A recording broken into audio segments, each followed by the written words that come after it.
Born to run, baby. Born to run. Welcome to the Daily Home. Hey collectors and RC enthusiasts, today we're going to do a little bit different kind of video. Even though I've been collecting RC for probably around 30 to 35 years, probably actually even longer than that, I haven't done an RC video yet, and so mostly I've been concentrated on these little guys, some Hot Wheels, and I've been doing some slot car stuff, and I thought maybe this is the time to go ahead and do something with my RCs. Now, just recently, I've been sort of obsessed with these little mini RCs. And so here we have two different examples of 1/24th scale RCs. And these are both by the company Axial-Racing. And this one here is the 67 Chevrolet C10 four-wheel drive pickup. And this one here is the 1/24th scale 2019 Jeep Wrangler. And this is the CRC edition. And so what's kind of cool about these cars, first off, they're the size of a 1/24th scale model. So no longer do we have these big massive trucks that take up a lot of space, which I also do love myself. But these are kind of cool because you kind of get somewhat of the experience with RC and in a very small package. What's even cooler about these cars is that there are already a lot of custom manufacturers that are making parts for them, for instance, wheels and tires. And I'll show you a couple of different things that are associated with this truck here. This one is still stock. I haven't touched this one, and I'll show you the insides, what it looks like, and then we'll kind of go look at this one. Then I have another one that's really special that I wanted to show you guys. That one's probably one of my absolute favorites, and I'll talk about that one in a minute. So anyway, these are basically very low speed vehicles. They don't have a whole lot of speed to them, and they're not supposed to. They're made for crawling and very low speed crawling. But when you find a place to crawl with these, you do have to find something scaled to their size. You're not going to expect this to crawl the same thing as a 1/10 scale or even a larger scale. So these particular vehicles, and for this one specifically here, they feature, I'll show you up close here.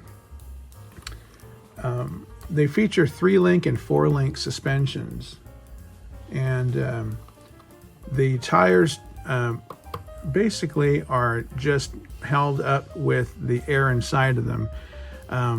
You don't probably have any foam in here just because of the size of the vehicle. The foam would probably be a little bit too heavy on them. And there's usually a couple of lights, and so this one right here has a couple of LED lights. And they put them here in the chassis so then they don't have to, I guess, run wires up to the body. Although a lot of people do custom installs and they put the lights in the body and all that stuff. But when you open up the top, let me move this guy right here and we can take a look at this. When you open up the top of this little Lexan body, you're going to see basically a 2-in-1 receiver / speed control, and it's going to run a small little LiPo battery that's going to fit right here. And then what I like to do is I like to glue a small magnet to this point here, and then I like to also tape a piece of magnet up here, and so then this way you can eliminate the little body clip and you just see it snaps down with magnetic force. It's very easy to take up too. And so these have a really small little motor, and as you look here, they feature a really tiny little servo, a little steering servo, and it's just enough to get the truck to steer, and they're not very heavy either. But this is how they come.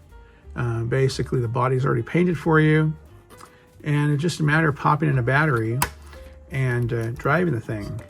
Now, I have a different controller because I think they changed the controllers on these at some point. So this one here is the AX4 controller, and this one powers and controls this vehicle here. I believe I got this one first and I got this one second. And so you have very simple controls if you look under this little panel here.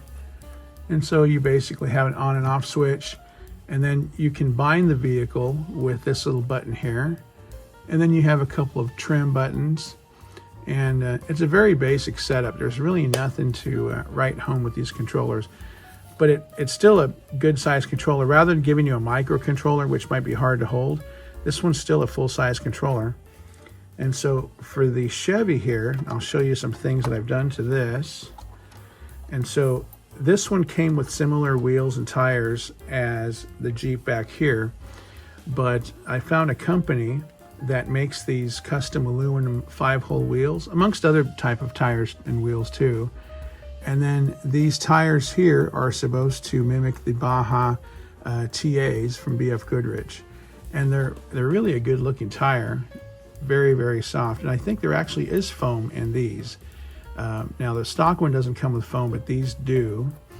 And then another thing I did with this is I added in a couple of skid plates. So basically you can slide over obstacles with the axles there. And then it has a center plate here, and I've also added these sliders here, and these were 3D printed. So normally you wouldn't have these, and this was a custom part that I found. When this one comes apart, it's kind of the same deal. It's got a little bit different latching system, but I did the same thing. I basically glued a couple of magnets there and taped a couple of magnets on the body. And then the battery that this thing comes with, you can see, it's a very small little 2S LiPo, 350 milliamp and 30C. And it's just good enough to run this little truck. It doesn't need much. Some people like to put in a little bit larger batteries. But one thing to note is that these use a worm gear in the axle housing here. And that's what basically drives the truck when you're driving it. And so I really dig this look. This has a really cool look to it. Now, the only thing I haven't done with this, and a lot of people actually have done, is that, well, that's another thing. I added these interior fender wells. And it's kind of just a scale item so that when you're looking at the truck and you're kind of looking at this angle, you don't see through the body. Whereas on this one, you know, some of the realism is kind of lost because you can see through into the body. Now, the more stuff you add to this, obviously it's a much heavier truck than this one. And the truck has a very, very soft suspension. I haven't gotten around to doing anything with the shocks. Basically, these are just little tiny spring shocks, and they do not have fluid in them. They're just dry. But it's good enough for this truck. It's really all it needs to get going. And you know, you're not going to be crawling some major stuff with this. You're just, you know, you're crawling over some small little, maybe some little pebbles and stuff in the garden outside. But nevertheless, it's fun in a small package. And the reason why I kind of got into these was because usually every year I used to go camping with my family, and I would bring a host of 10 scale RCs, the much larger ones. And it was always an issue trying to figure out how many I could bring because we're going to be in a rural area for like a week, and I had plenty of time to pull these things out. Most of the time, my RCs just basically sit on the shelf. I don't usually ever have time to play with them. And I'll maybe build one in a winter, and then it kind of sits there and nothing happens with it because I'm always busy with so many other things.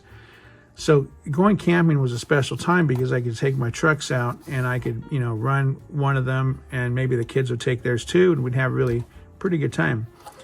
So this one here, also this one does not have real headlights in there. The actual lights are right here in the bumper, but of course a lot of people do add their own LEDs. And so I'm going to set that one aside, and then I'm going to show you what kind of started this entire obsession. So years ago, this company had put out a large scale truck, and it was actually one of the first trucks that they actually built, but it was a 10 scale truck. And years later, they came out with this, and this is a special edition that they made, and it was to model after the original 10 scale truck, which was called the B-17 Betty. And as you see, I haven't opened it because it is a collector's item. And when these sold, they sold out really fast. And there's a lot of people that didn't take them out of the box because I figured maybe they were going to resell them later or something like this. I don't think I'll ever sell it, but I just like keeping it in the box because, you know, it's going to give me the same satisfaction if I'm driving this one or the Jeep, but I can keep this one pristine in the box. And then it came with a couple of little custom, I guess, collector. It's like a collector coin that shows the anniversary, the 15th year anniversary when they first came out with the 1/10 scale version of this truck. And so, unfortunately, I didn't get into crawling at that point, so I didn't ever get a chance to get that actual Betty. The small one is good enough. Let me show you one other thing. One of my obsessions was from the movie Take This Job and Shove It.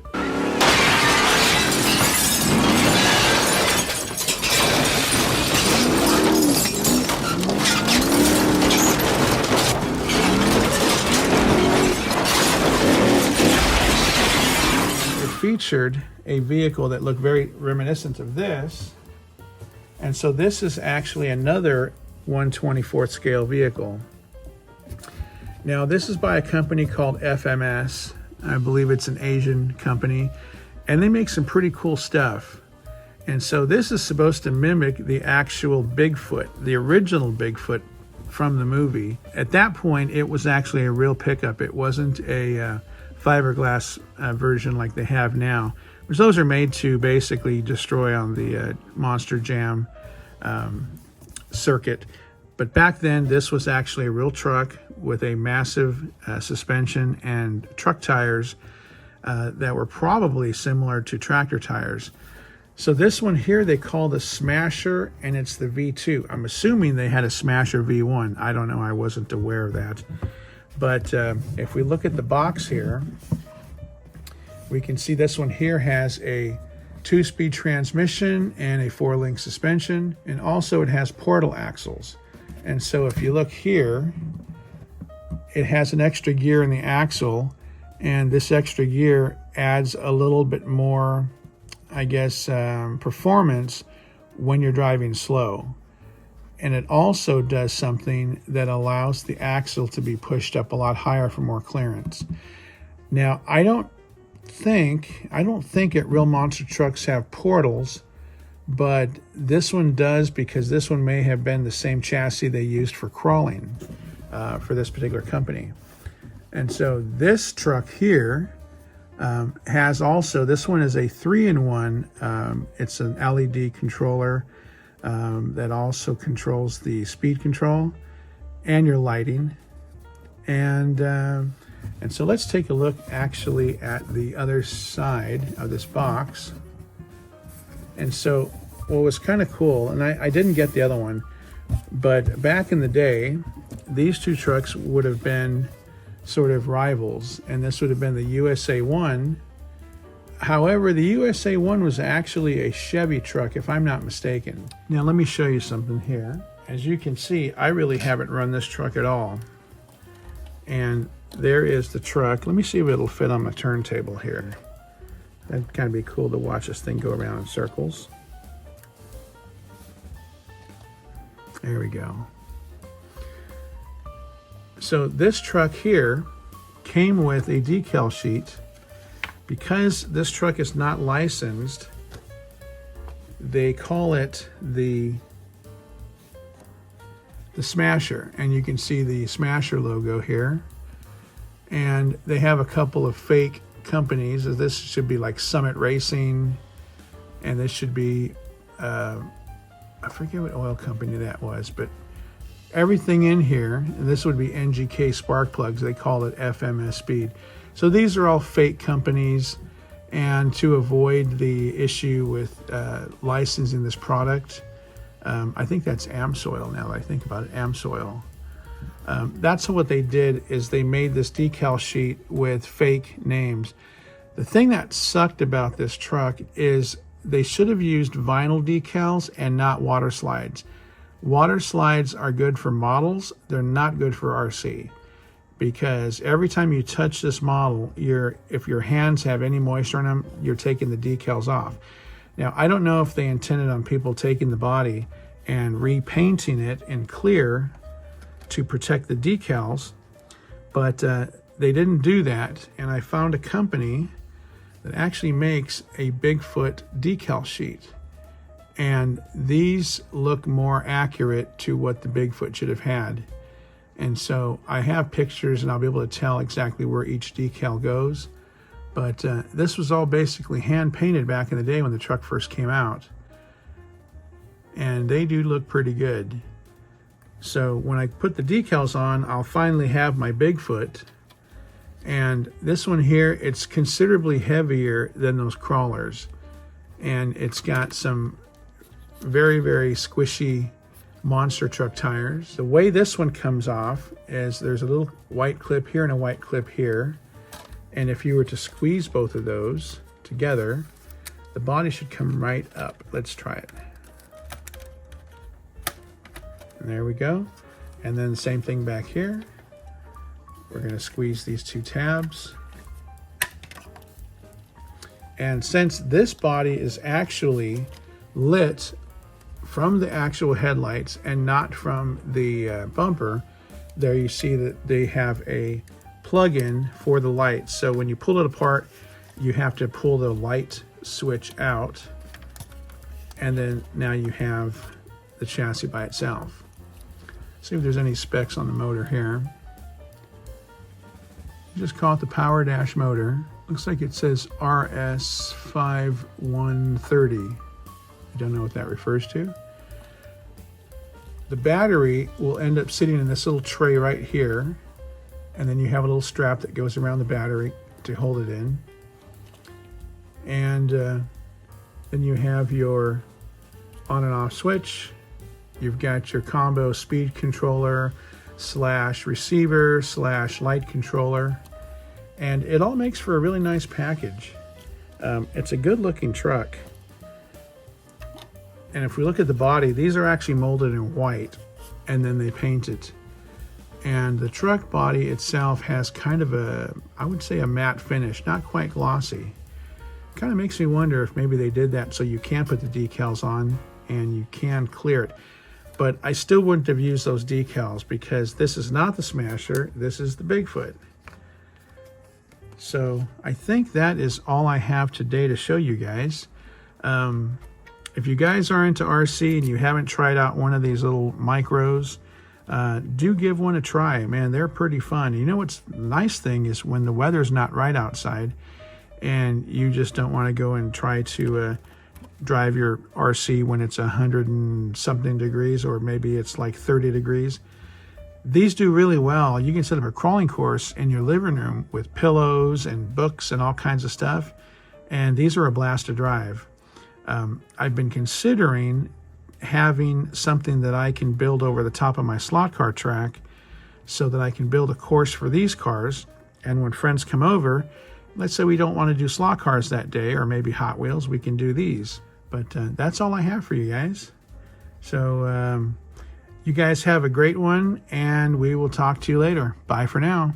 Thanks for watching, and if you like this kind of content, please give us a like and subscribe.